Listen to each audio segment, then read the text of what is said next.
Welcome everyone to the Curtis M. Phillips, MD, Center for the Performing Arts. I'm Robbie Zopek. I'm the coordinator for the Civic Media Center, the CMC.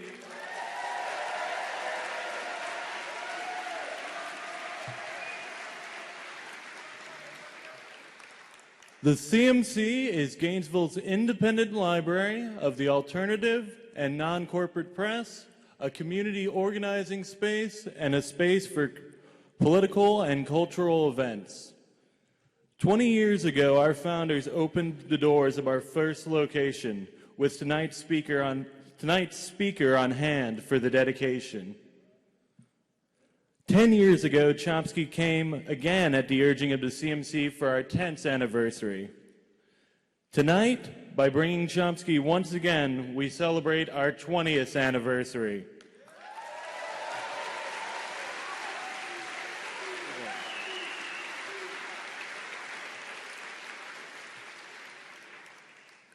This Friday, we will celebrate the actual date of our 20th anniversary of grassroots community organizing with a block party at the Civic Media Center, 433 South Main Street, from 6 p.m. to 11 p.m. And then on Saturday at 8 p.m., there's a poetry-based celebration of our 20th anniversary, also at the Civic Media Center.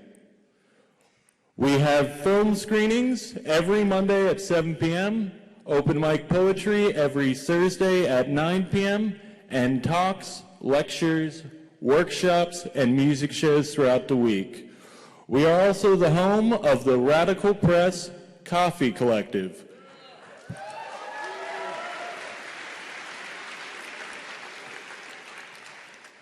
which, as you may know, is Gainesville's vegan workers' cooperative coffee shop.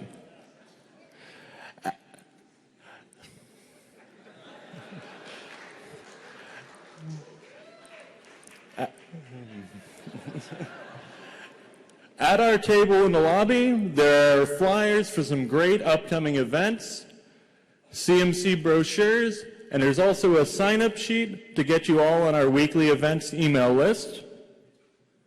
The Civic Media Center is proud to have been the driving force behind bringing Noam Chomsky to town.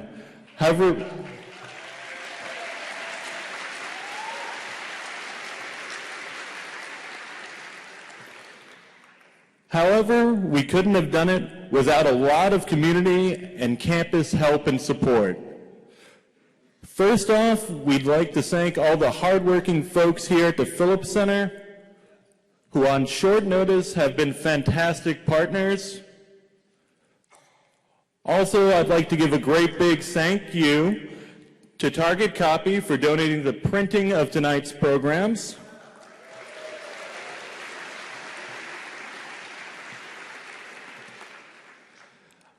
Tonight's overflow sound system is courtesy of Celestial Sound.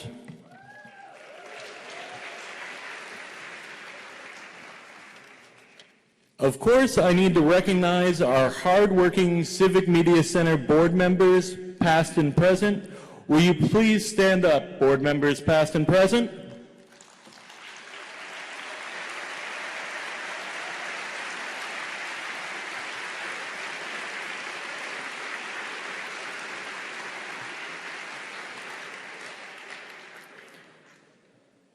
I'd also like to thank our volunteers and interns, past and present. Will you also please stand up?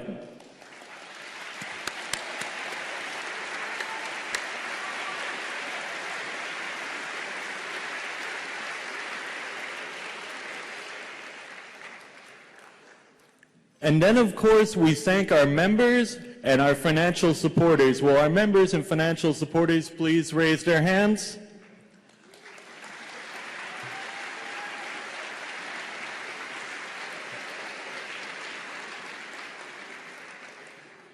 You are all the people who make the Civic Media Center possible. Please be sure to read your programs, to see all the departments, campus and community organizations, and individuals too numerous to name who assisted with tonight's event. Finally, I'd like to introduce Candy Herrera, a CMC member and a member of Graduate Assistants United, GAU, who has been incredibly helpful in our efforts to bring Chomsky this evening. Candy lobbied Joe Corder for over 2 years to help coordinate this event and get to meet Noam Chomsky in person. Now, let's welcome Candy Herrera to the stage, who will be introducing tonight's speaker.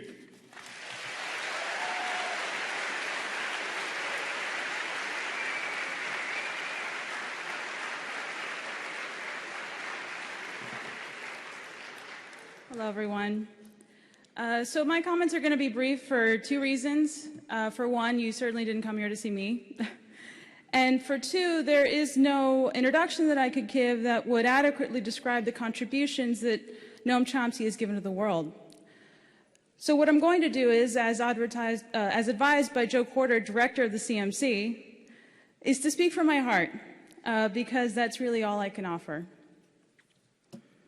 Sometime in the winter of 2009, I, as a matter of happenstance, decided to pick up Latin America from Colonization to Globalization, a collection of conversations between Noam Chomsky and Heinz Diedrich, a sociologist based out of Mexico. To be completely frank, this is the book that changed my life. At the time, I honestly thought that I'd wanted to go to law school and specialize in immigration law. While I understood that the immigration system in the United States was long and complicated, and I knew that the U.S. had had some intervention in Latin American politics, I had no idea the extent to which the two were closely intertwined. So it was Chomsky and Diedrich's book that helped me understand the true depths to which Cuba, Haiti, Guatemala, Honduras, El Salvador, Brazil, and my native country of Chile, among many, many other countries in the global south and throughout the rest of the world, had experienced U.S.-American terrorism. To be sure, the talons of the eagle had driven themselves far deeper than I had ever been taught. It was a long struggle against my own psychic resistance, but with this understanding also came the dissolution of the shame I felt being from a poor immigrant family, the majority of my life having been spent sin papeles, without papers, that is, as an undocumented person. I began to realize that there is no shame in being the byproduct of global capitalism, of being disenfranchised, and very importantly, of my race and ethnicity. There were and continue to be major economic and socio-political reasons for why I was in the situation that I was in, and Noam Chomsky's worldwide activism and public talks like the one he's giving tonight helped me realize this. While the fact that I am currently finishing up my master's degree in Latin American Studies is due exclusively to Noam Chomsky, I'd like to point out the fact that there's a certain irony that someone who has yet to publish a single scholarly article in her entire career is introducing the most cited academic author in the entire world.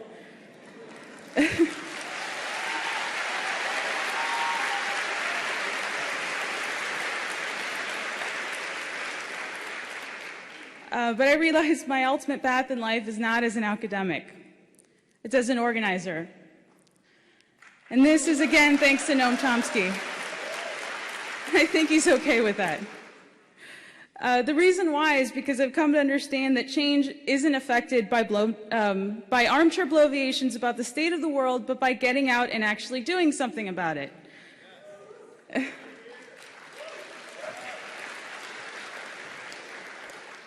Joining and taking an active role in your union and going to Central Labor Council meetings, second Monday of every month. Joining a community organization like Vets for Peace, Students for a Democratic Society, Industrial Workers of the World, National Women's Liberation, the Alachua County Labor Party, Dream Defenders, or my own group, the Interfaith Alliance for Immigrant Justice, is absolutely critical for continuing the fight. One quick way to get involved is by coming to the CLC demonstration tomorrow outside of Congressman Yoho's office at 5:15, demanding that he end the government shutdown.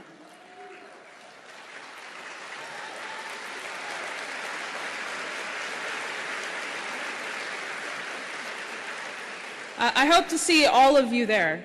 It'd be great.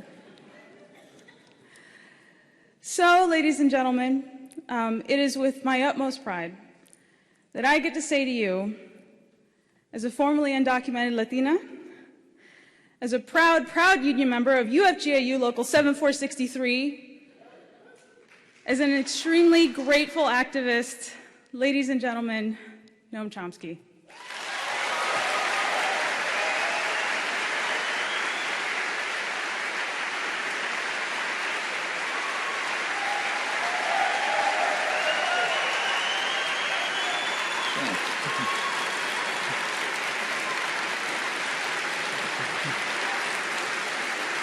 Thank you.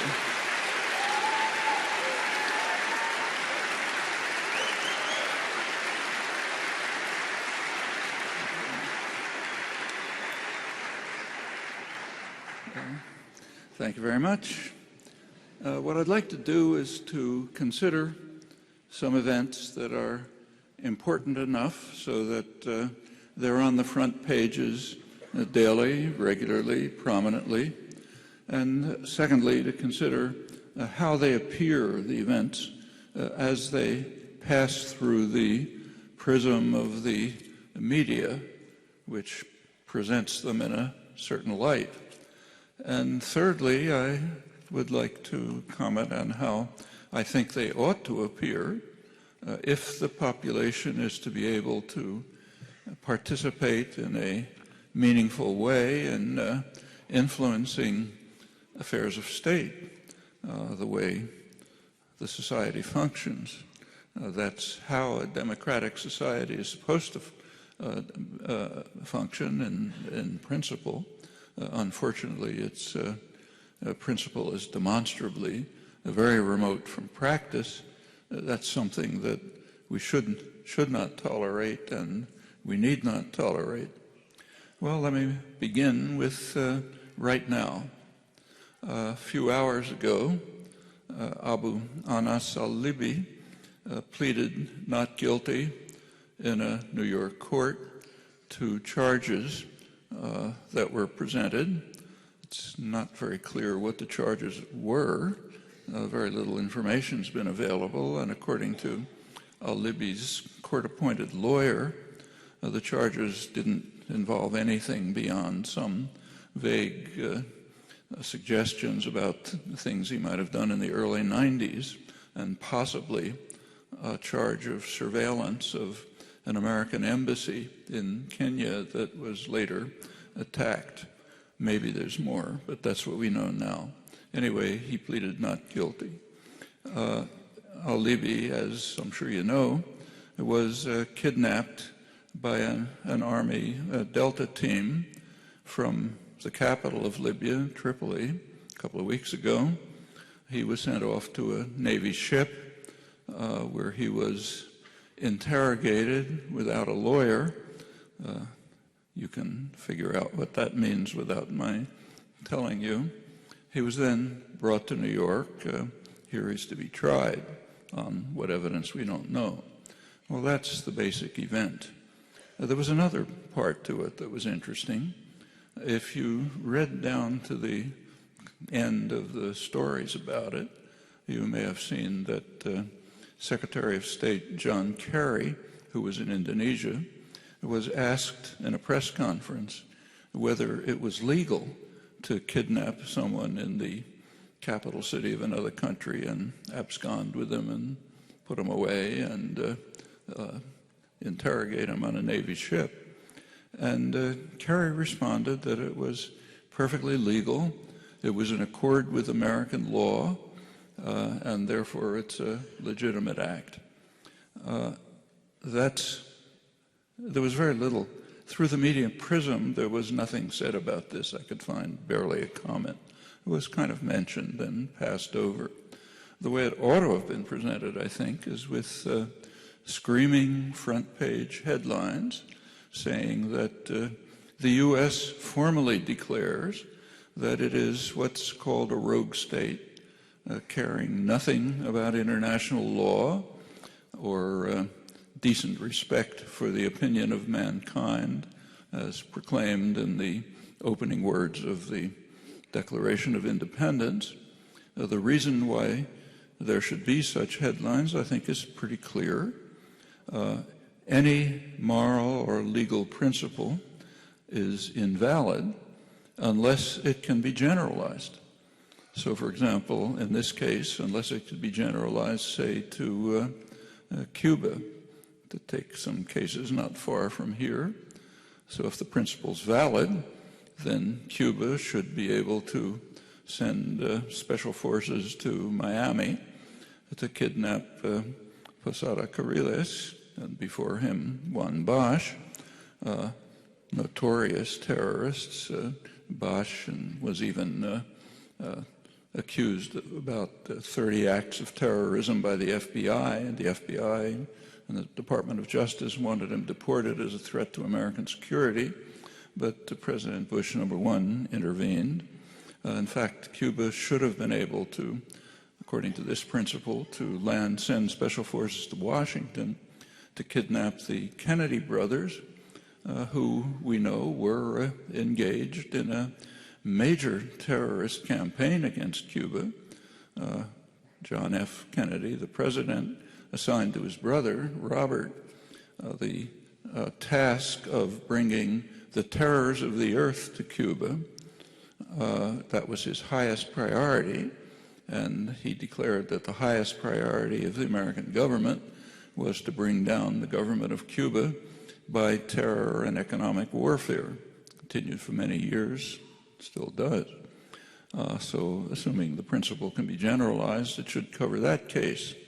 Incidentally, those are not my words and my characterization. I'm quoting from the historian Arthur Schlesinger, who was Kennedy's Latin American advisor. This is from his biography of Robert Kennedy. Or it should be extended, say, to Bolivia.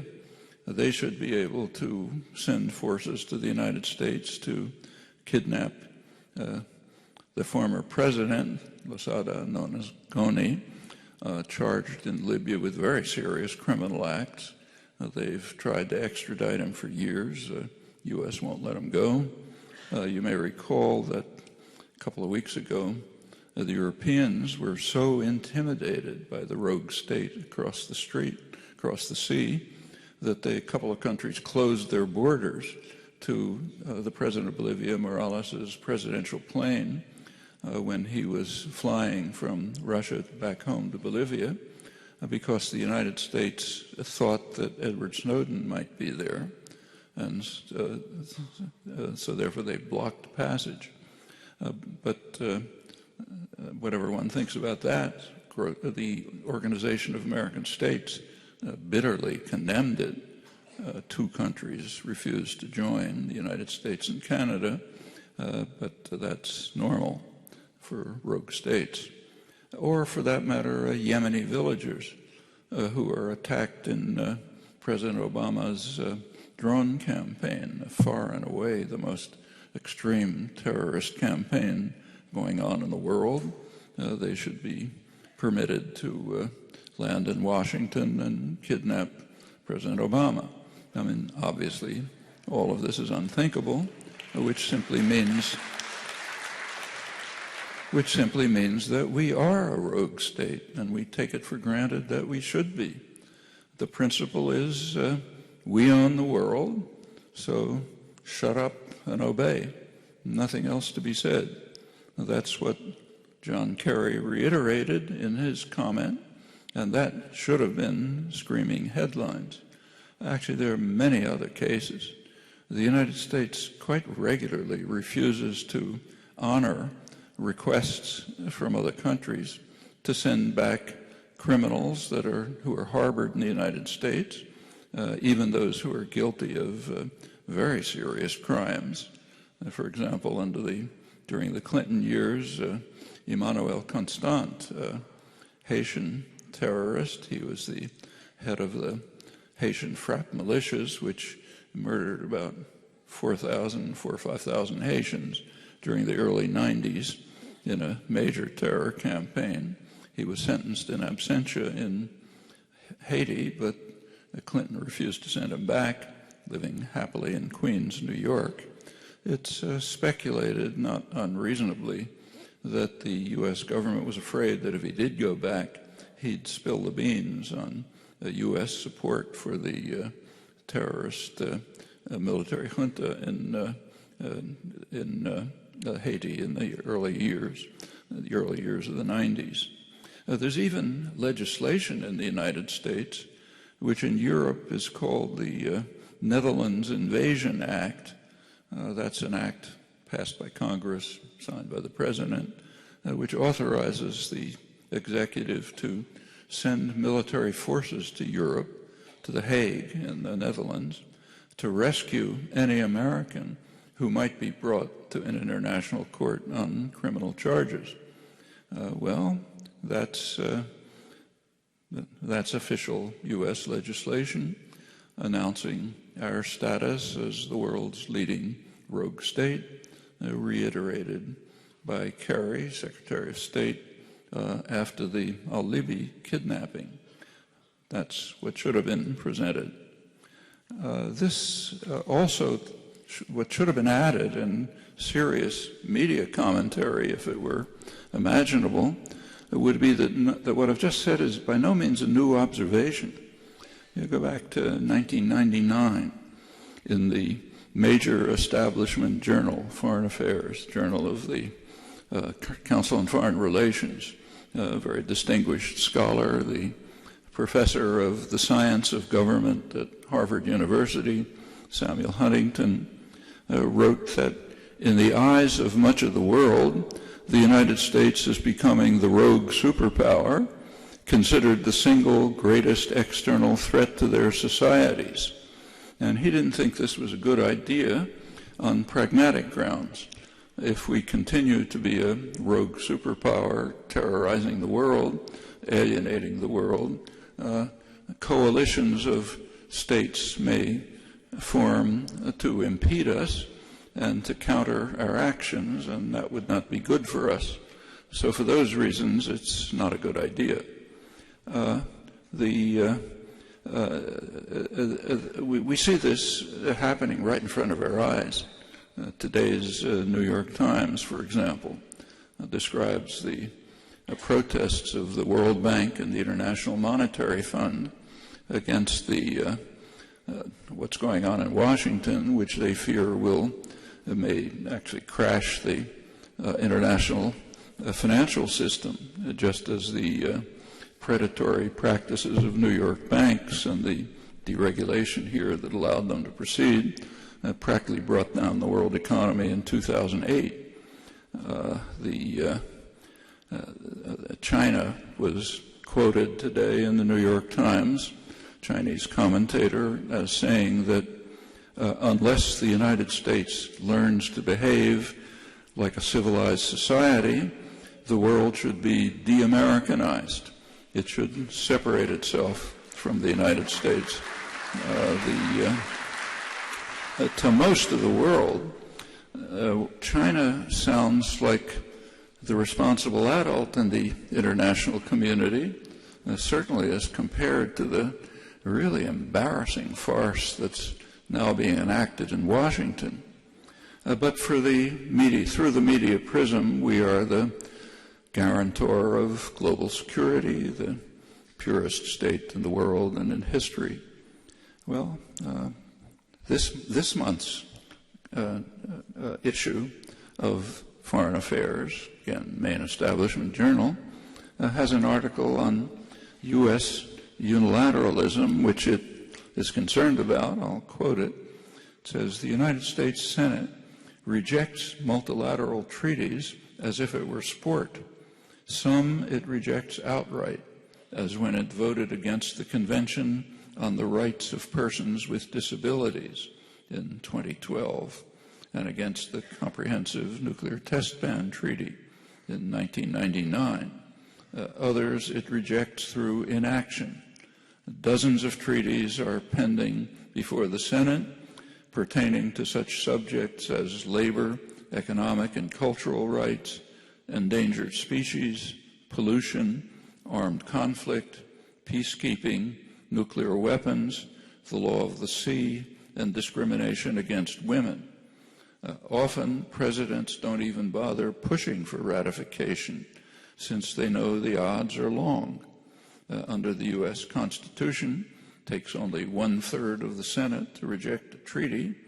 The United States commitment problem has grown so entrenched that foreign governments no longer expect Washington's ratification or its full participation in the institutions treaties create.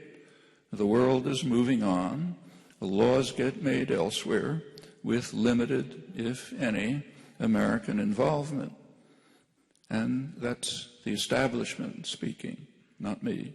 Okay, that's their version of what ought to appear before the public. And it continues. Rather striking is what's happening in in this hemisphere. Latin America used to be what was called the backyard.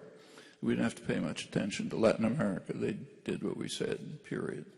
It's our little region over here, which has never bothered anybody, as the Secretary of War said back in 1944, so we just run it. It's changed dramatically in the past 10 years.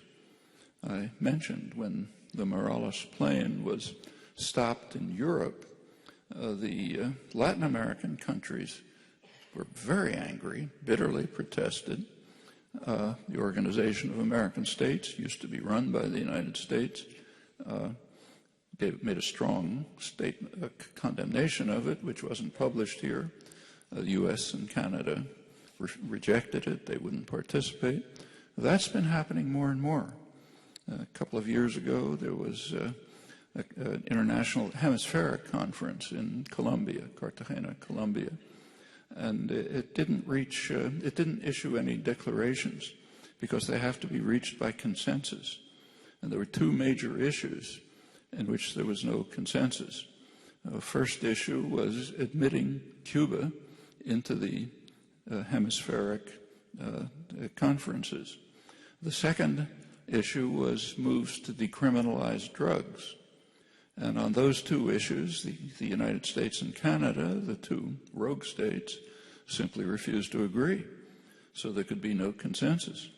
There now already is a Western Hemisphere organization, CELAC, which excludes the United States and Canada.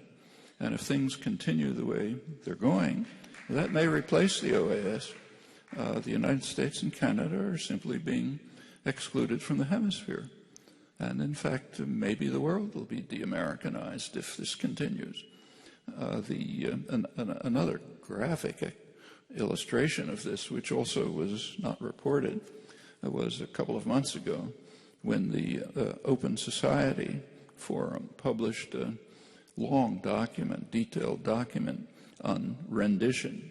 The rendition, as you know, is the procedure by which the U.S., CIA, sends suspects to friendly dictators like Gaddafi and Mubarak and Assad and others, so they can be properly tortured, and maybe we'll get some information out of them. That's extraordinary rendition, it's called. And this study reviewed which countries have participated in the U.S. torture programs, export of torture programs. Well, a lot of the Middle East, of course, participated. That's where people were being sent to be tortured. Most of Europe participated. Asian countries participated. One area of the world totally refused to participate, Latin America. Now that's doubly remarkable. It's remarkable for two reasons. First, because Latin America, as I mentioned, used to do everything we told them to do. And secondly, during that period, Latin America was one of the torture capitals of the world. But now they refuse to participate in U.S.-run international torture. Well, there's quite a lot like that. The world is moving on, just as Foreign Affairs points out. Laws get made elsewhere. The United States is excluding itself from international society, apart from its virtual monopoly of force and violence, which does intimidate people, intimidates Europe, intimidates others. But it's not an asset that's going to last forever. Well, let's go back to the headlines.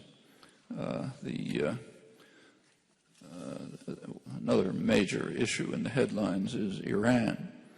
According to the media version, Iran is what's called the gravest threat to world peace. Media echoing President Obama and actually the Republican opposition as well. And the story is that the international community is resolute in demanding that Iran abandon its development of nuclear weapons. The West is willing to consider Iran's recent charm offensive, as it's called, but with caution. And in fact, there are congressional resolutions initiated by one of your congressional representatives which seeks to ban any contact with Iran, or for that matter, any contact with anyone who is taken to be threatening the United States. That's a real innovation in diplomacy coming from Florida and with a lot of congressional support. Well, that's the media version. It should raise three questions in your mind right away. First of all, who exactly is the international community? Who holds this view? Secondly, what exactly is the threat that Iran poses? And thirdly, whatever the threat is, how could we proceed to deal with it? Those are questions that are barely mentioned in the massive coverage of the gravest threat to world peace. And the reason is because of the answers to them, which you can find out pretty easily. So first, who thinks Iran is the gravest threat to world peace? Well, it turns out it's a U.S. obsession shared by Israel and some of its European allies. That's about it. The non-aligned countries, which is most of the world, have vigorously supported Iran's right to enrich uranium as a signer of the Non-Proliferation Treaty. They did this again in Tehran and the meeting of the non-aligned countries a couple of months ago, but they have been doing it for years. Right nearby is the Arab world. What do they think? Well, there are regular polls of Arab public opinion taken by the leading U.S. polling agencies. It turns out that, not surprisingly, Arab public opinion dislikes Iran. Those are hostilities that go back very far, actually thousands of years. So they don't like Iran. On the other hand, they don't consider Iran a threat. They don't like it, but it's not a threat. It's a very small percentage regarded as a threat. They do perceive threats, the United States and Israel. Those are the threats that are perceived in the Arab world. Now, it's kind of interesting to see how this is reported here. What's reported here is that the Arabs support the United States, and the reference is to the Arab dictators. It's true that some of the oil dictators support the United States, not the populations who regard the U.S. as one of the gravest threats they face and don't regard Iran as a threat. But the contempt for democracy in the United States is so deeply rooted that if the dictators support us and the population opposes us, that means that the Arabs support us. Try to find an exception to this in the coverage. That's the who question, U.S. and Israel and some of its allies. Well, next question is what? What exactly is the threat supposed to be? You can get an authoritative answer to that from the highest sources. U.S. intelligence and the Pentagon give annual reports to Congress on the global security situation, all public documents, pick them up on the internet. And they, of course, have a section devoted to Iran. And what they point out is Iran's a very serious threat. They say that it's not a military threat. Iran has very limited military capacity and spending, even by the standards of the region, it's very low, certainly compared to the U.S. or Israel. It has very little capacity to deploy force. It has a strategic doctrine which is defensive, designed to deter invasion long enough for diplomacy to set in. It's been hundreds of years since Iran carried out any act of aggression, with a single exception. Under the Shah, backed by the United States, Iran in the 1970s did conquer 2 Arab islands in the Gulf, but that's it for hundreds of years. That was with U.S. support. So it's not a military threat. They, of course, talk about the possibility that Iran might develop nuclear weapons. Unlike the media, U.S. intelligence doesn't know the answer to that question.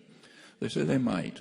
And if they do, it would be part of their deterrent capacity. And if you think about the geopolitical situation, no matter what you think of the government of Iran, maybe it's Hitler, whatever you think, it's hard to think of any country in the world that needs a deterrent as much as Iran does. Just take a look at where it sits, surrounded by nuclear-armed states. One of them, Israel, constantly making threats to attack it, heavily nuclear-armed, and the global superpower regularly announcing its freedom to attack Iran. That's what it means when the president says all options are open. That should lead to another headline in the media. There is something called the UN Charter, which is the foundation of modern international law, which starts by saying that the threat or use of force in foreign affairs is barred. The threat or use of force. U.S. violates that daily, which makes sense for a rogue state and elicits no comment because of the tacit assumption that we have a right to be a rogue state, to rule the world by force and to intimidate the world. Well, but then intelligence goes on to say that this is a major threat. We cannot accept the threat of an Iranian deterrent. Why? Because it limits the capacity of the United States and its regional ally, Israel, to use force and violence freely. If there's a deterrent, you're less free to use violence and coercion. And for a rogue state, you cannot accept a deterrent. Just as, the Godfather won't accept any deterrent to his ability to rule his domain. That's the threat. There's also the threat of what's called destabilization. Iran is charged with trying to destabilize its neighbors. Its neighbors are Iraq and Afghanistan. How is Iran destabilizing its neighbors? It's trying to expand its commercial and political influence in its neighboring countries. That's destabilization. When we invade and destroy those countries, that's called bringing stability. I'm not joking. Take a look at not only at the media commentary, but even the scholarly literature. That's the way the term stability is used. Sometimes it becomes almost comical. One of the leading foreign affairs analysts, a very good scholar, liberal scholar, James Chase, used to be editor of Foreign Affairs. He described the U.S. participation in the overthrow of parliamentary democracy in Chile 40 years ago. First 9/11, it's called in South America, 9/11, 1973. He said that it was a bad thing to do, he said, but it was necessary to destabilize Chile in order to bring about stability. In one sentence. And that's not a contradiction. To destabilize it means to institute a military coup which overthrows the government, kills a couple thousand people, tortures tens of thousands, and so on. That's destabilizing it. But it brings about stability, which means conformity to what we say. Do what we say. That's stability. So yes, that's normal. So that's the Iranian threat. And it's a serious threat to a rogue superpower. Well, turn to the last question, the how question.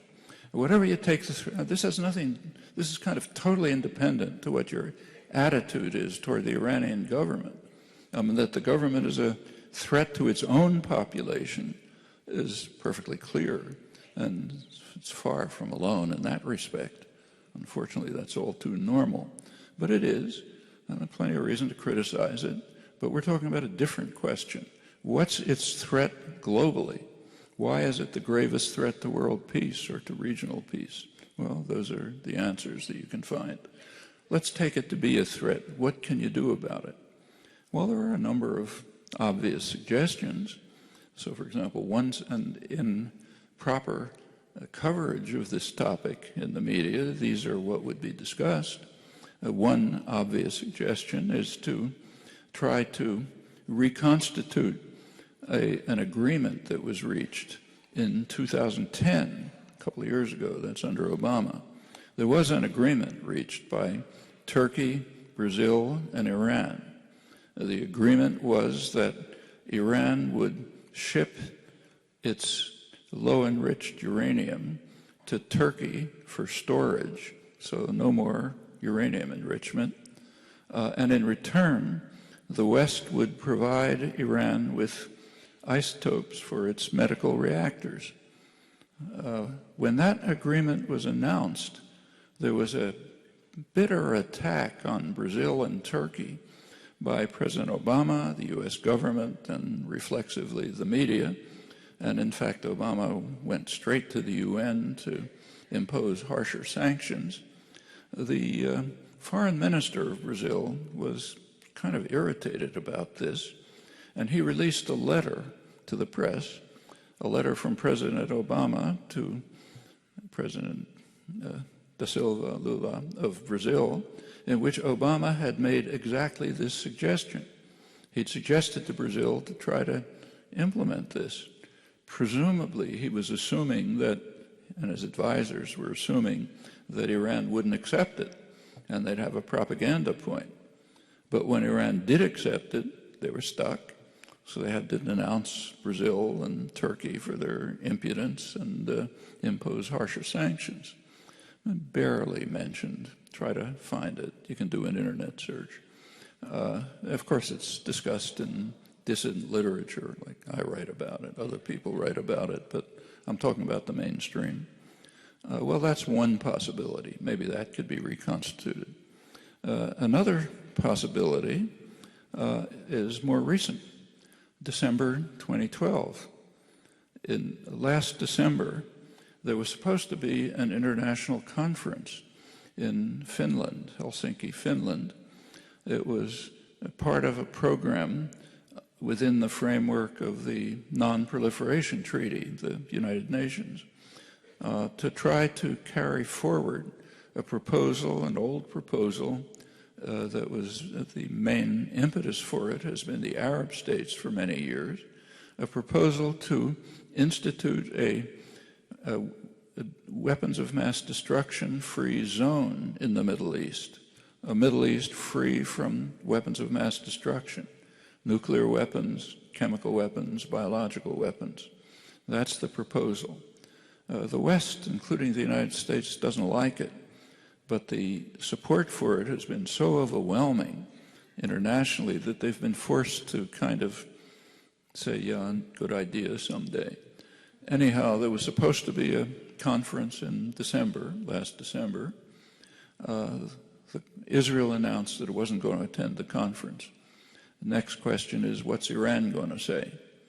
Iran announced that they would attend the conference with no conditions, unconditionally. A couple of days later, President Obama canceled the conference, providing the standard Israeli objection. Not the right time. We can't have a conference until there's a regional peace treaty.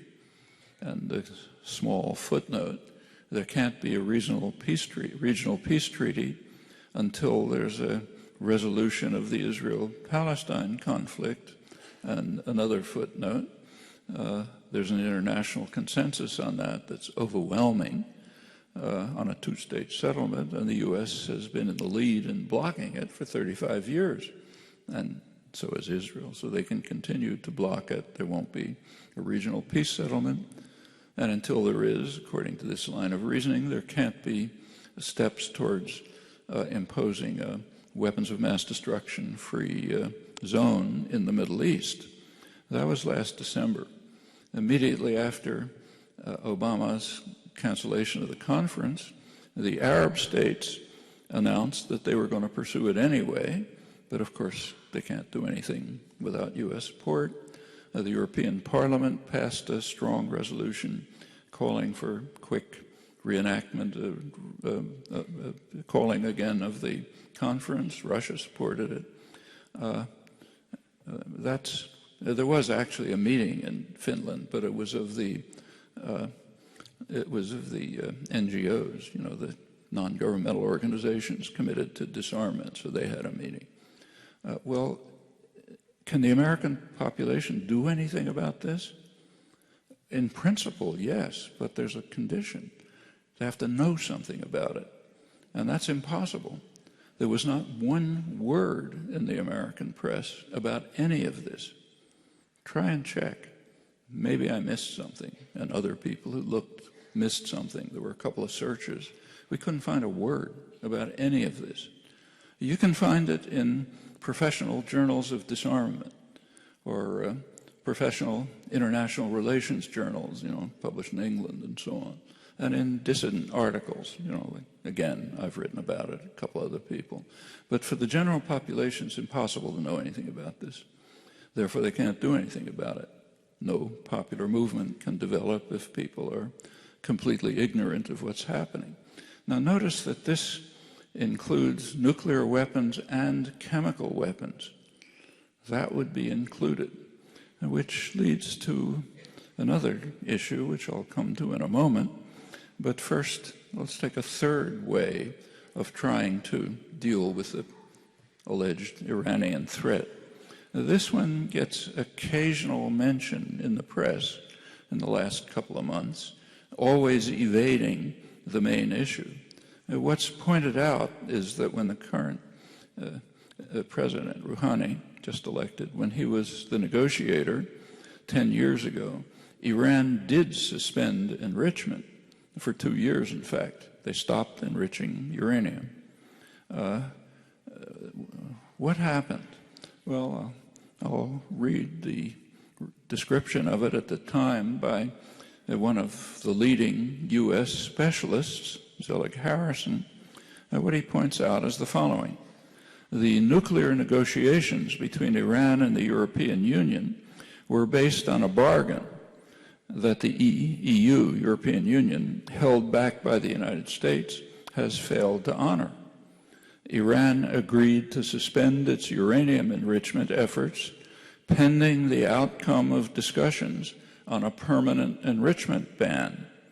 The EU promised to put forward proposals for economic incentives and security guarantees in return for a permanent ban, but subsequently refused to discuss security issues, of course under U.S. pressure.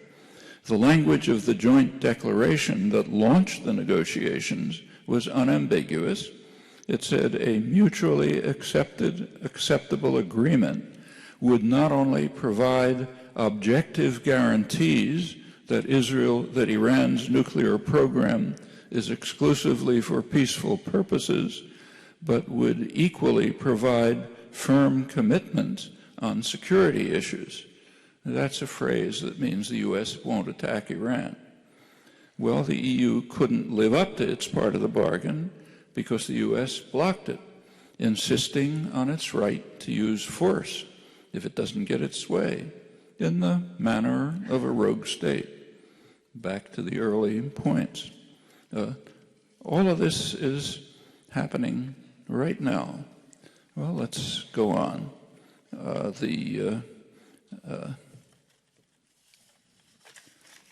Let me turn to the two more issues, also Middle East, see how they're handled. Israel-Palestine, which I mentioned, again in the front pages, and Syria, okay? Syrian chemical weapons. Israel-Palestine negotiations, there is a media version that the United States is an honest broker, earnestly seeking to reconcile recalcitrant adversaries, and universally it's claimed that there are two options. One option is the international consensus on a two-state settlement, that's well known, and the other is that Israel will take over the whole area, all of Palestine, and then there'll be what's called a demographic problem, too many Arabs in a Jewish state, and there'll be a civil rights struggle, anti-apartheid struggle. Some welcome it, some are worried about it. Now, that's the standard picture. There's a couple of problems with it. First, what about the negotiations? The United States and Israel insist on two preconditions for negotiations, and the Palestinians have been forced to accept them. One precondition is that Israel be permitted to continue to expand its settlements in the occupied territories. In fact, the U.S. stand on that is so strong that in February 2011, Obama vetoed a Security Council resolution that called for imposition of official U.S. policy. Official U.S. policy is that expansion of the settlements should be stopped. And when the Security Council passed a resolution to that effect, the U.S. vetoed it. That actually did receive some commentary. It was so extreme. But that's the condition, one of the conditions for the current negotiations. Now, bear in mind that the settlements themselves are illegal. There's just no question about that. Every high legal authority, every high legal authority has repeatedly determined that. The Security Council, the International Court of Justice, it's as much as you can get in the international scene. Settlements are illegal, hence any expansion of them is by definition illegal. But that's one of the preconditions.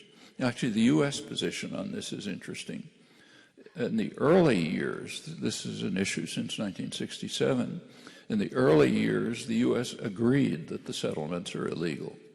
Under Reagan, that was changed to what was called an obstacle to peace. Under Obama, it's been weakened even further. Now it's not helpful to peace. So we've gone from illegal, what the world agrees and the international institutions, to an obstacle, to not helpful, and in fact the U.S. vetoed the resolution calling for expansion of them, okay? Calling for an end to expansion of them. Well, that's the first precondition. Second precondition is that the United States run the negotiations. The United States is not a neutral broker. It's a participant. The U.S. is a participant in the conflict on the part of Israel. It's not obscure. To say that the U.S. should run the negotiations is like saying that if there's a Sunni-Shia conflict in Iraq, Iran should be the negotiator because they're a neutral partner. Everyone would laugh, of course, because they're on one side. But it's the same here. In fact, since 1976, so over 35 years, the United States has been blocking the two-state consensus. First case was January 1976, when a standard two-state resolution was brought to the Security Council by the Arab states, by Syria, Jordan, and Egypt. The U.S. vetoed it. I won't run through the rest of the record, but it's been pretty much the same since. So to call for the U.S. to be in charge of the negotiations is almost a guarantee that there can't be much authentic diplomacy, at least until U.S. rejectionism is reversed. And that could happen, but it's going to require big changes internal to the United States. What about the idea that there are two options? That's simply false. there are three options. One option is the two-state settlement that the whole world except the U.S. and Israel agree on. A second option is that Israel will take over the whole territory, which of course will never do because of the demographic problem. And there's a third option, which is unmentioned, that Israel will continue doing exactly what it is doing right now with U.S. support, which is not obscure. You can read about it day by day. It's taking over the parts of the West Bank that it finds valuable. I won't run through them because there's no time, but they're well established. It's a region which has very few Arabs, and the Arabs who are there are mostly being kicked out. And day by day, Arab villages are being demolished, and Palestinians are being driven out, wells are being sunk, settlements are established. So it'll be a region which has anything that's of value, very few Arabs, ultimately annexed to Israel, presumably, no demographic problem, no civil rights struggle. That's all pie in the sky. That's the third option. It's taking place right in front of our eyes, and that's the real alternative to a two-state settlement. Well, that's the Israel-Palestine negotiations. I urge you to look into it. Let's turn to two more things I want to talk about, but let's turn briefly to Syria. As you know, Syria agreed to abide by the Chemical Weapons Convention. I mean, it's claimed regularly in the press and by the president and so on that Syria finally agreed that it has chemical weapons under U.S. threat. In fact, Syria had announced quite some time ago that it has chemical weapons, and almost everyone understands why. They're intended to be a counter to Israeli nuclear weapons. Israel's the only nuclear-armed state, but it does have chemical weapons. There is a chemical weapons convention, which Syria has not signed or ratified. Actually, Israel hasn't ratified them either. The convention calls for banning of the production, storage, and use of chemical weapons. Now, those of you who listened to President Obama's national address will recall that he partially quoted the convention, partially. He said the convention calls for banning the use of chemical weapons. It's not quite true. It calls for banning the production, storage, and use of chemical weapons.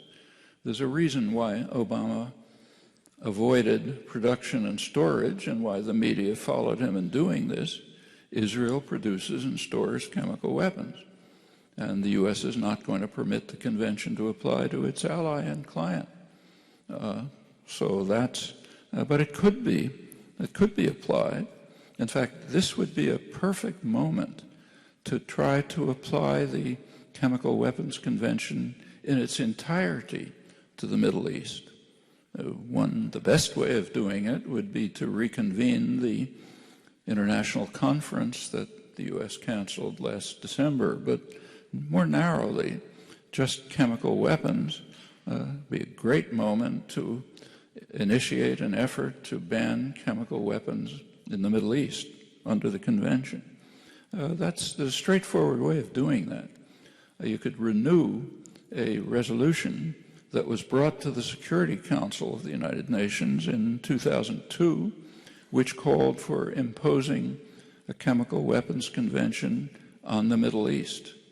Now, that resolution was brought by Syria, which was then a member of the Security Council. It was blocked by the United States, which did not want the convention imposed because it would interfere with U.S. plans to invade Iraq.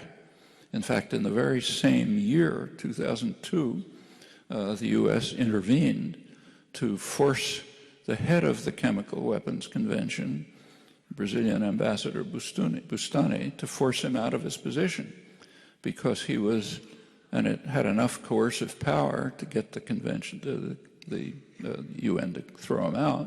The reason was he was too vigorous in trying to impose a chemical weapons convention on the Middle East, and the U.S. didn't want that.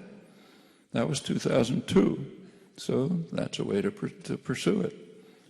But the real approach that should be taken right now, the narrow approach, is simply using this great opportunity to renew the Syrian proposal of 2002 to impose the Convention on the region and to go beyond to imposing a banning of all weapons of mass destruction from the region and indeed others.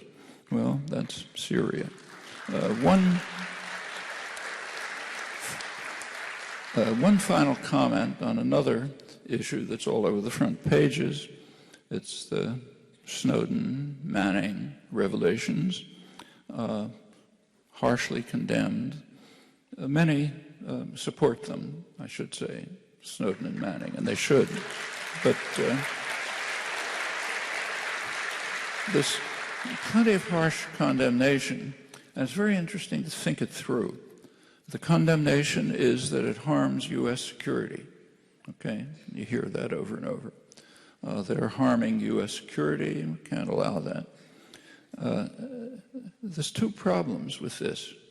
One is that when a state claims security pretexts, it literally carries no information.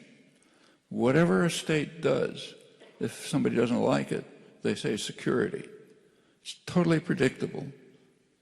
Try it. Almost always. When a message is totally predictable, it carries no information. I mean, even in the technical sense of information, but even in the informal sense. So it means nothing. You have to ask, is it really protecting security? Because just to say it is just to repeat what every state says always. Well, there's a way of looking into that. It's supposed to be security against terror. Does the U.S. care about security against terror? Well, that's easy to evaluate. First of all, President Obama himself is carrying out the largest, by far the largest global terrorism campaign in the world. That's what the drone campaign is. It's a terrorist campaign. But beyond that, the terrorist campaign is generating terrorists, and they know it. It's explained in high places that when you bomb, when you terrorize a region with drones, you're creating future jihadis. And that happens constantly. So, for example, I'm in Boston. You remember the Boston Marathon bombing a couple of months ago. A couple of days after the Boston Marathon bombing, there was a drone attack in Yemen on a village. Usually we don't hear anything about those things. This time, by accident, we did. There was a young man from the village who was in the United States, and he actually testified before the Senate Foreign Relations Committee. Testimony was interesting. He pointed out that for years, the jihadis in Yemen had been trying to convince his remote village to join in the anti-American campaign. But they refused because they didn't know anything about the United States except what he told them, and he liked the United States, so they had a favorable opinion. He said one drone attack, which murdered a man who could easily have been apprehended, and probably others, turned the whole village into people who hate America and will soon be providing future jihadis. That happens constantly, and it's known. It's a terror-generating campaign. But it's a lot worse than that, a lot worse. And for those of you who want to think about it, I urge that you read another article in the professional international relations literature, the current issue of Britain's leading journal of international relations. It's an article on the threat that drones pose to the West. What it points at, the article discusses something which should be obvious when you think about it. When you develop a technology to terrorize and massacre others, sooner or later they're going to use it against you. That happens consistently over history. And the author points out that drones are a perfect terror weapon. Just to cite one example, I'll quote, he says, right now, You can buy what's called a quadcopter, small drone, commercially available drone. You can buy it for $300 through mail order. It has real-time video streaming to a smartphone, which is controlled through an app.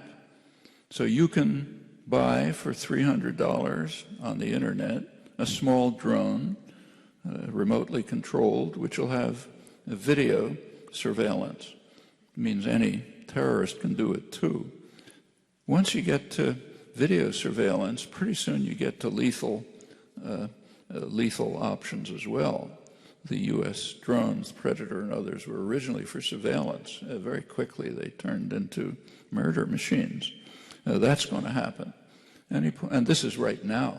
The robotics is improving rapidly. It's anticipated in the technical journals that pretty soon there'll be fly-sized drones, undetectable virtually, which can penetrate your house, let's say, and be up on the ceiling somewhere, carrying out surveillance, and maybe ultimately equipped with lethal equipment. Now, that's in the offing, and terrorists will quickly pick it up. It's a perfect terrorist weapon, and we're creating a system in which we will be subjected to extremely efficient and very cheap terrorist weapons which will be used against us. That's what happens when you develop advanced military technology to terrorize people. And there's nothing new about it. You should look into the history. It's highly illuminating. Governments, you study international relations and so on, you learn that the highest priority of governments is security. It's just not true. Governments don't care much about security. They have other goals. Security is a low priority. And consistently, states risk security for other goals. It's not just security from terror, but even security from total destruction. So take a look at the history of nuclear weapons. Very interesting. There's good scholarly work on it. I urge you to read it. The major study is by McGeorge Bundy, who was a national security advisor for Kennedy and Johnson. And he was given access to very high-level documents, to virtually everything. And he wrote a very comprehensive history of the U.S. nuclear strategy. He has a small, 3 or 4 lines, which are the most interesting part of the book. It's kind of hidden in the whole book. He points out that in 1950, the United States had almost total security, overwhelming military power, controlled the whole hemisphere, controlled both oceans, controlled the opposite sides of both oceans. There was one potential threat. It was just potential at the time. ICBMs with advanced nuclear weapons, hydrogen bomb warheads. Now, that didn't exist at the time. Just as tiny murderous drones don't exist now. But they were coming. He pointed out that the U.S. was, it's known, he didn't have to point it out, the U.S. is far ahead of the Russians in this technology. There was a window of opportunity to try to reach a treaty with the Russians, who might have agreed, because they were so far behind, a treaty that would ban the development of ICBMs with hydrogen bomb warheads. And Bundy points out that he was unable to find even a paper, even a staff paper, raising the possibility of pursuing an option that could have preserved the United States from total destruction. And then he goes on to another topic. But that's pretty typical of the way states look at security. It is simply not a high-level concern. They have other concerns. There are power systems, other concerns, not the security of the population. Easy to run through the history to show this over and over. We're facing it right now with the drone terror campaign, which will sooner or later be turned against us. Well, that's a small sample of things that are on the front pages but are also not on the front pages because what's being presented to the public is a version of reality which, whatever you think its reasons are, has the property of marginalizing the public, preventing the public from participating in any meaningful way in formation of policy on any of the major issues of the day. And those are things that should not be tolerated and in fact need not be tolerated. Thanks.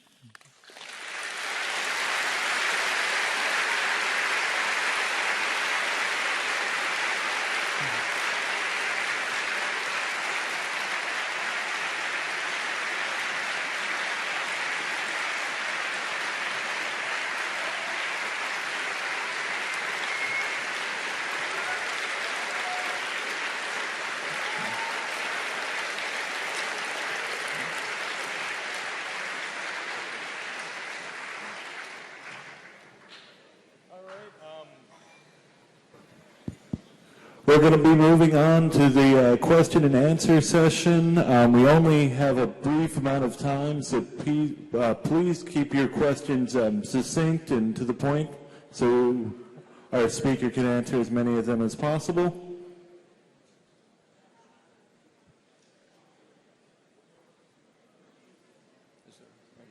They're bringing them up.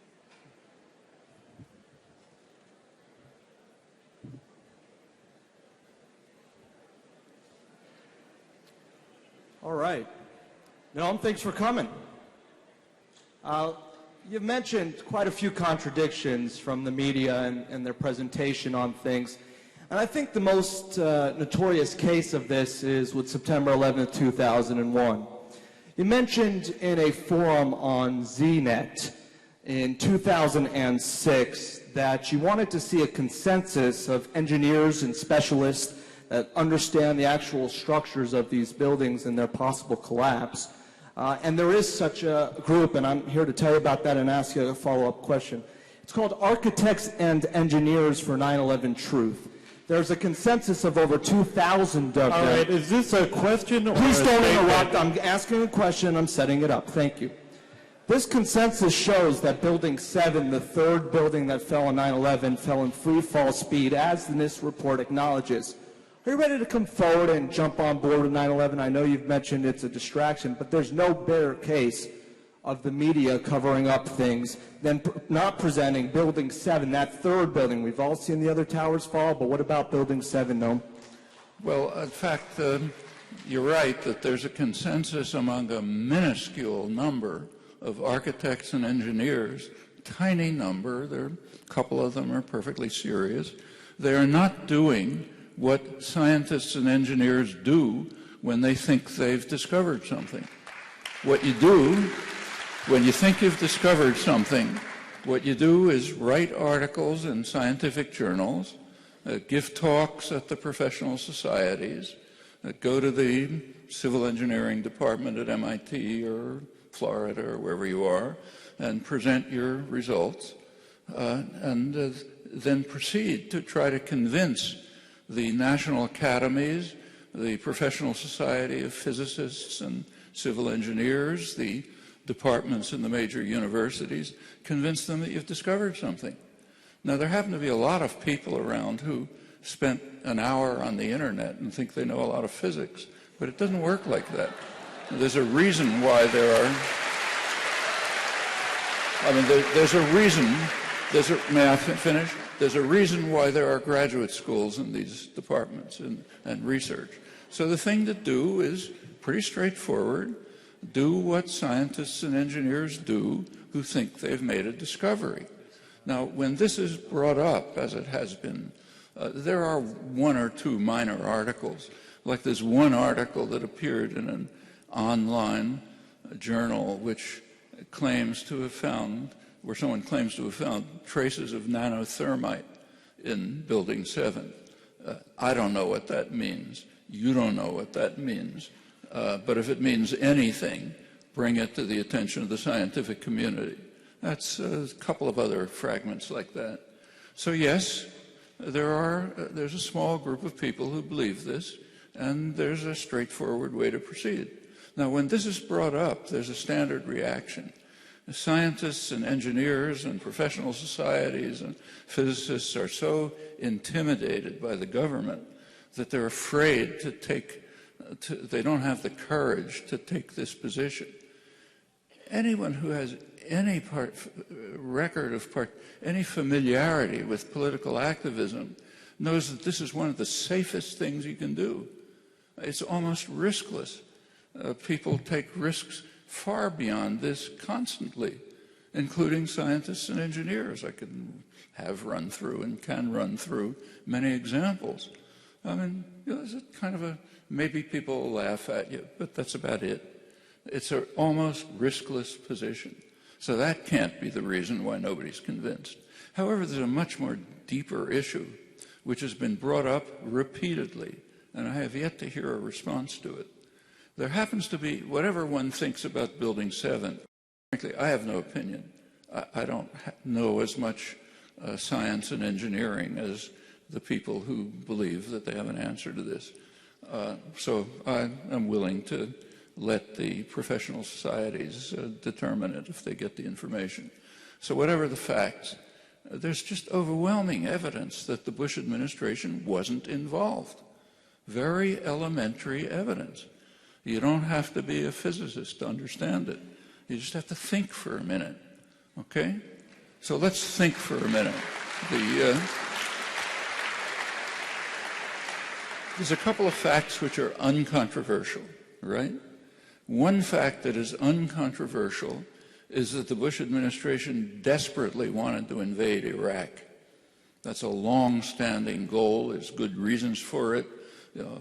Second largest energy resources in the world, right in the middle of the world's major energy-producing region. Perfectly obvious reasons, which they in fact later stated, but they were obvious anyway. So they wanted to invade Iraq. One uncontroversial fact. Second uncontroversial fact. They didn't blame the 9/11 on Iraqis. They blamed it on Saudis, mainly. That's their major ally.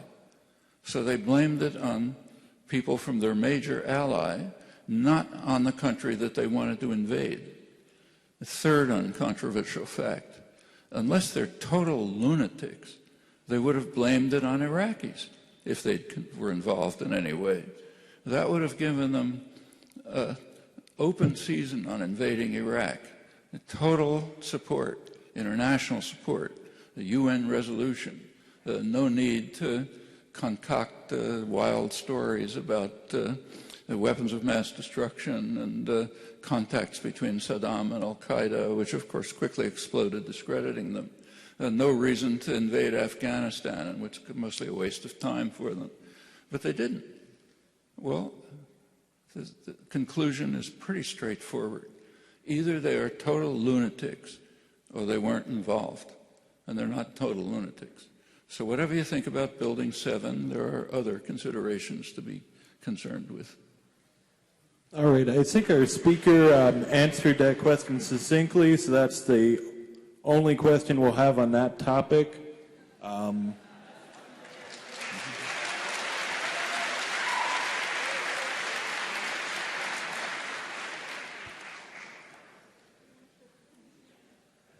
Hi, good evening.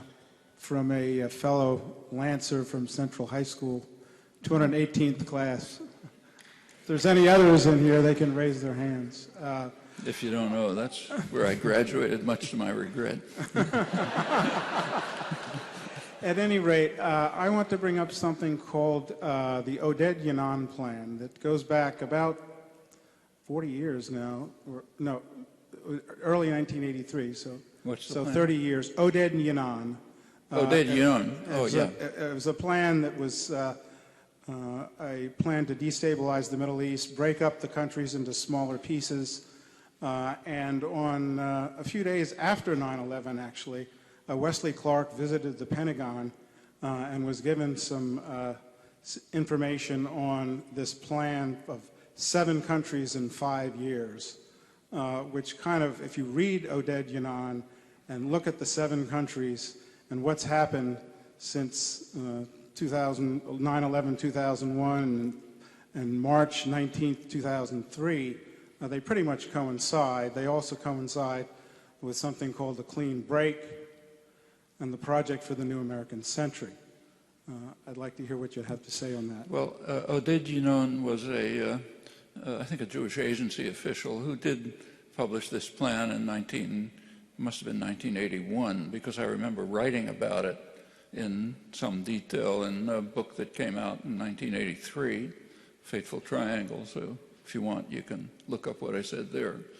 It was kind of like an offbeat proposal, which is discussed there and had no influence. It probably represented the thinking of some right-wing extremist section of the Israeli kind of political establishment. That was Yinon's proposal.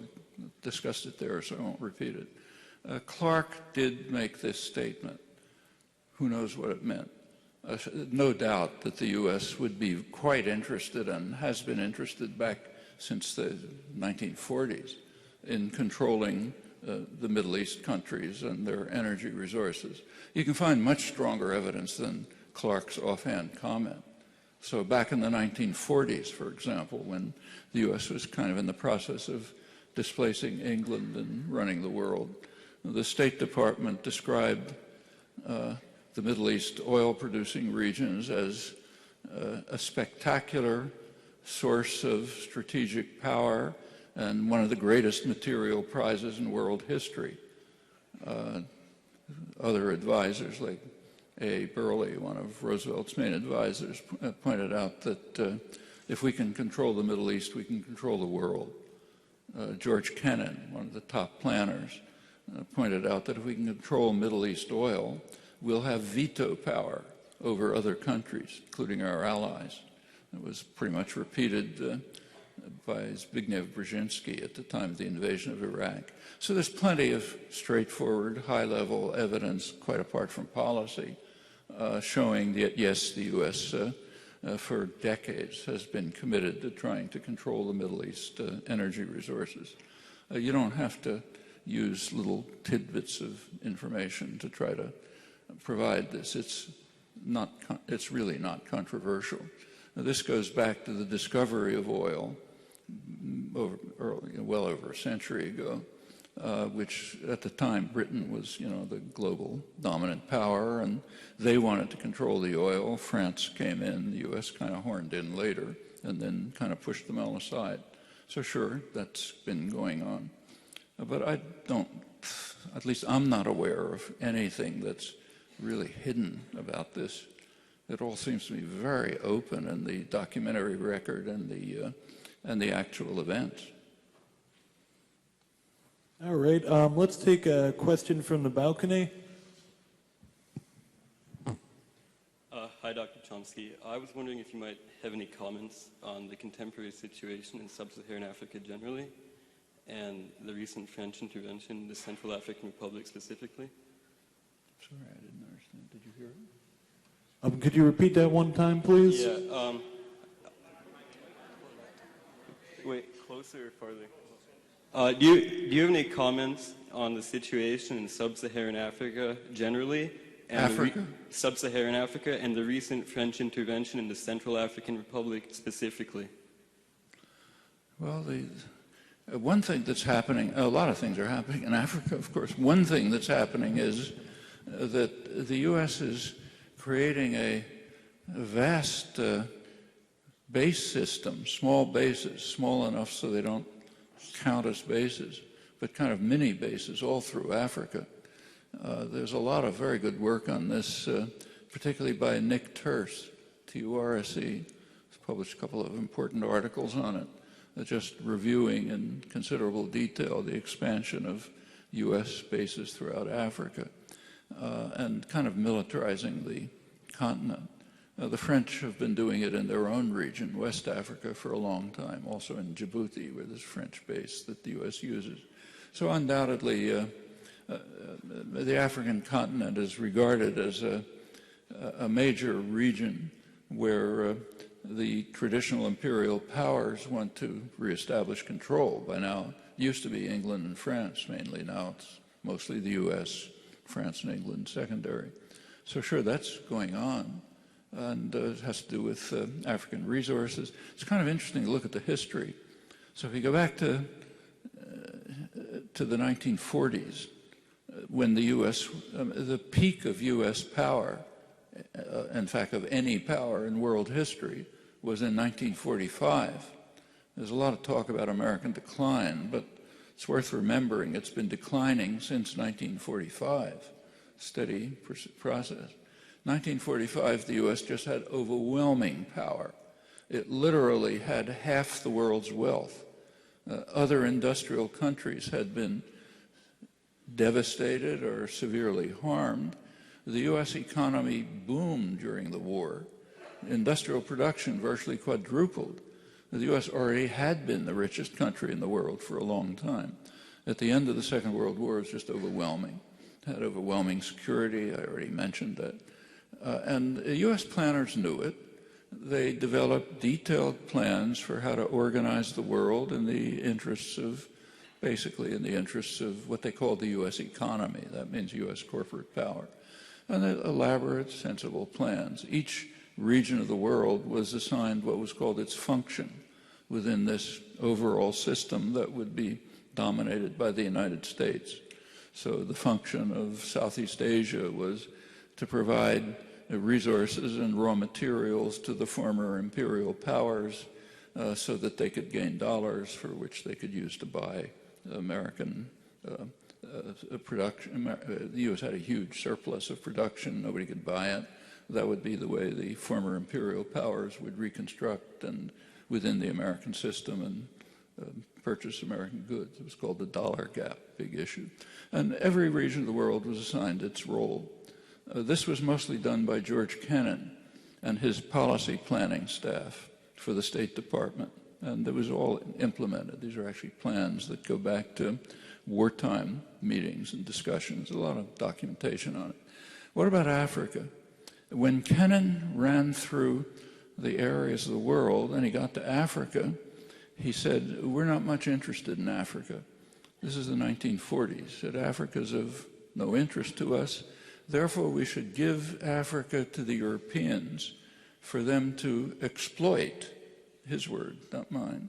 We should give Africa to the Europeans to exploit for their own reconstruction. Okay? You can think of a different relation between Europe and Africa considering the history, but of course that never came to anyone's mind. So then the idea was, fine, the Europeans can exploit it, we don't care. Over the years that changed. In more recent years, the U.S. has become much more interested in African resources, particularly oil, but also minerals and much more.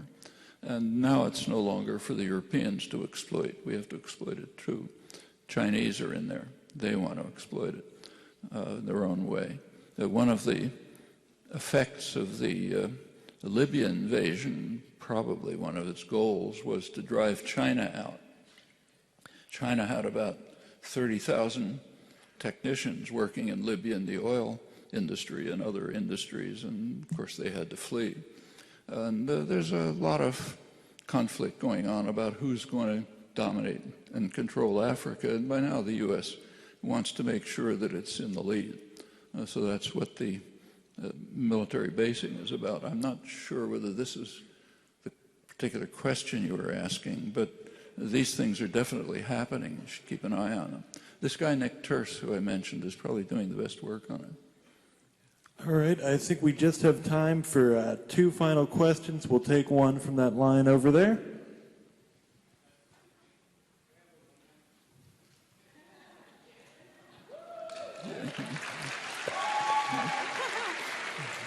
Hi, I actually got up because I noticed that there was no women at all in any of the lines, and I feel like that's really unfortunate. I wish that there were more. Really, my question to you, Mr. Chomsky, is the media prism that you talk about. I mean, it not only affects foreign policy, although I do think that it pervades foreign policy, but obviously we see a part of our domestic policy, you know, the Tea Party caucus is a perfect example that in my opinion, live in a very different reality than I do. And maybe because they do watch media that is not the media that I watch, or read very different media, it's not the media that I read, I think that has contributed to incredible divisiveness in our politics. And I'm wondering what you think that we can do to speak to maybe our family members or colleagues or people who are watching or are sort of sheltered in this media prism, and really they're living in a different reality than we are, maybe believing that there is no such thing as, the debt ceiling, and nothing's going to happen if, we just continue playing politics and taking the entire country hostage just to go into an ideological sinking ship. So I'm wondering what your suggestions are. Well, I think that's an important point. There's a tendency, which I'm prone to myself, so I can easily understand it, and that's just to ridicule it. I mean, it's so off the wall, it's the world is just can't believe it. You go anywhere in the world, people think the United States has gone insane, literally. The comment I mentioned from the Chinese commentator this morning is typical. So it's easy to just ridicule it, but you have to think about where it comes from. This is a very strange country. And it's been so for a long time. For one thing, the country is still fighting the Civil War. Take a look at the last election, and look at the. Take a look at the red and blue states. It's the Civil War. If you go back to the Civil War, it was never over. The South has never accepted defeat in the Civil War. A state like, say, Mississippi, which gets more federal subsidies than any state in the country. There's plenty of people in Mississippi who are saying, okay, I'll be willing to starve to death if we can destroy Washington, okay? Because we're still fighting the Civil War. Now, you know that here firsthand, I'm sure. It's all over the South. And a large part of what's going on is just that this has affected U.S. politics dramatically. I mean, the U.S. has never developed sort of class-based politics. I mean, most of the world doesn't either, but it does to some extent. So there are labor parties and so on in other countries, not here. One of the main reasons is that right after the Civil War, what developed was sectional politics. The slogan was, you vote where you shoot, right? So there was a Southern politics and a Northern Republican politics. Then the Southern was Democrat and the Northern was Republican. Now they've changed the names, but it's the same politics. And the sectional politics just dominated throughout. Any effort to develop mass popular democratic movements in the United States was undermined by the sectional character of politics. So it's kind of hard to remember, but the most significant radical democratic popular movement in the country's history started in Texas. It was the Farmers Alliance back around 1870, 1880. This was an alliance of independent farmers who were being crushed by merchants, New England banks, the monopolists who monopolized grain and so on. And it spread very widely, spread all over the Midwest, massive popular movement, very radical in its goals. They're really trying to create a popular democratic republic which would free itself from monopoly control, banking control, and so on. It began to link up with the Knights of Labor, the mass labor movement that developed in the 19th century, which was pretty radical. They thought workers should take over factories and run them. These were all mass movements. They were nothing like it in American history since or before. They were finally crushed by a combination of state and corporate violence. But one of the things that crushed them was sectional politics, racism and sectional politics. It has been a curse in the United States from 1620, when the first slaves came. We've never gotten out of it. The black population is still partially enslaved. That's not a joke. These are I mean, these are, it's just a major curse. Another issue has to do with your first comment. You think it's time for a woman to say something. Take a look at the history of women in the United States or Britain or any other country. At the time of the founding of the country, women were not persons. They were property. The United States took over British common law. Under British common law, a woman was the property of her father and transferred to her husband, you know. And it pretty much stayed like that for a long time. It was literally not until 1975 that a Supreme Court judgment determined that women were peers. They could serve on a federal jury, okay? It's a few years ago. Now, the feminist revolution has made a lot of progress. Things have changed a lot. But it's very striking to see how some things haven't changed, like the proportion of women and men in the lines over there hasn't changed. And that's very striking. It's very significant. It's another dividing line that prevents things from happening. Another fact about the United States is it has always been an extremely frightened country. This goes back to the colonists again. That's part of the reason for the crazed gun culture. You know, we got to have guns to save ourselves from the UN or aliens or whoever's coming. But this goes way back, and you can't laugh at it. It's deeply rooted. There's actually an interesting study of it in popular literature by a very good literary critic, Bruce Franklin, who looks at popular literature from the colonial times up to the present. Now it's TV, but and there are a couple of themes that are consistent as it reaches the mass public. One theme is that we're under attack. We're about to be destroyed by some extraordinary force, and at the last minute, we're saved by a super weapon or superhero in modern times, teenage kids going up into the hills and driving out the Russians and whatever it may be. But it's a common theme. And there's a kind of a sub-theme, which is that the force that's trying to destroy us is somebody we're destroying. So in the early days, it was the Indians. And incidentally, this is right in the Declaration of Independence. The people intone it every year, but try reading it sometimes.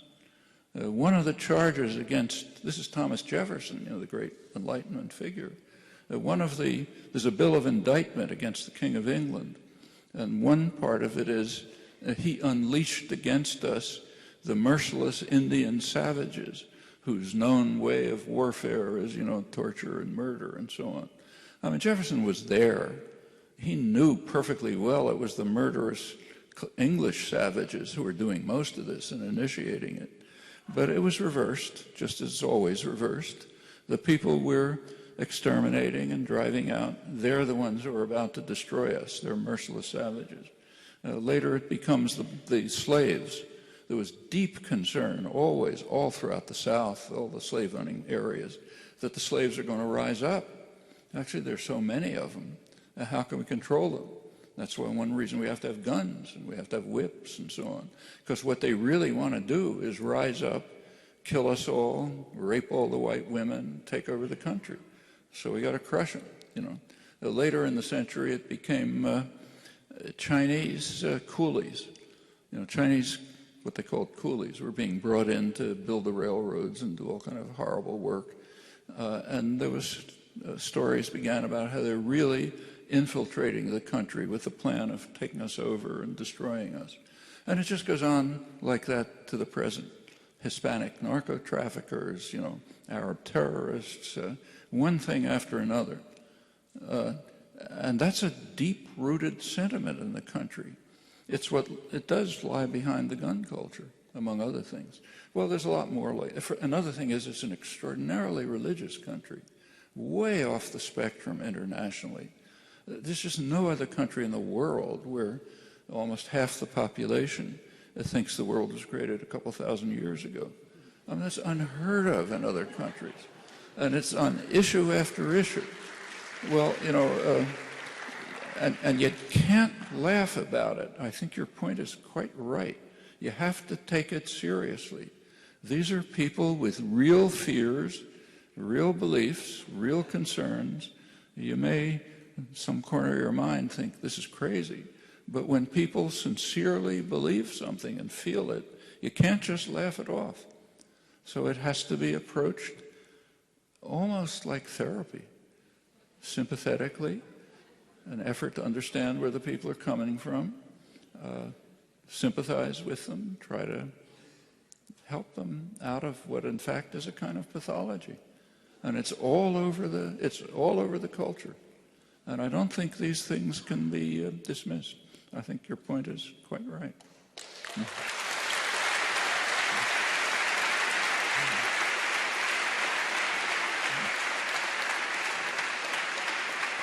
Hello. Thank you. We'll take one last final question from the line on the right. Thank you, Dr. Chomsky, for taking my question. Questions about the debt ceiling. It's become increasingly obvious that we're in a lot of trouble here. And it's also becoming obvious to everyone that the Federal Reserve Bank that issues the currency is owned by a bunch of private bankers. So my question to you is, do you think it would remedy the situation at all to return the power of printing money and issuing currency to the people of the United States?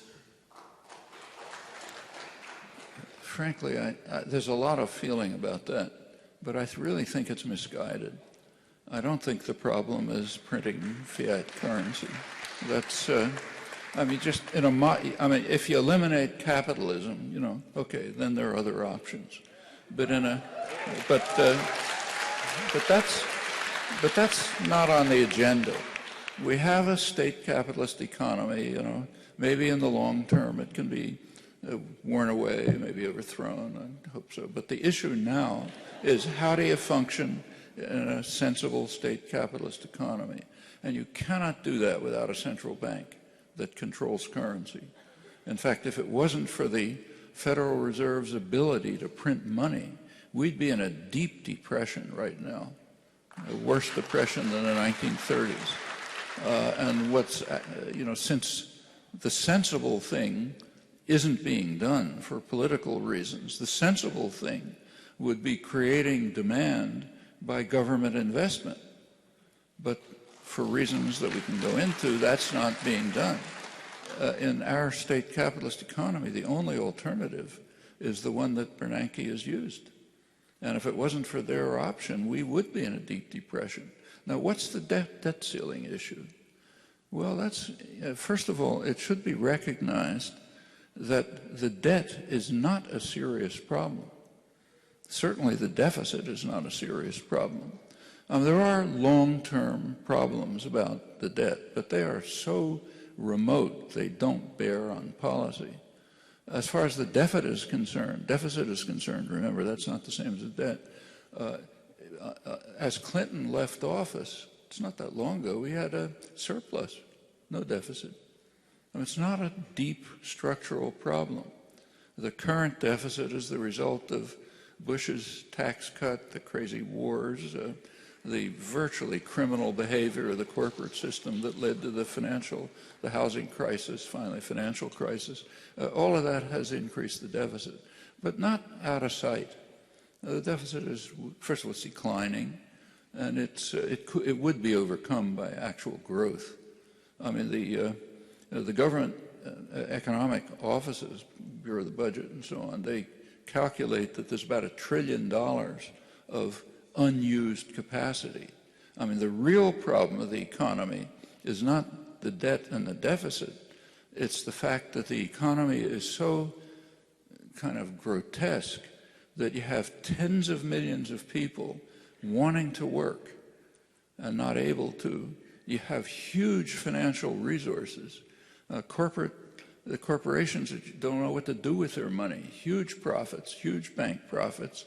There's an enormous amount that has to be done.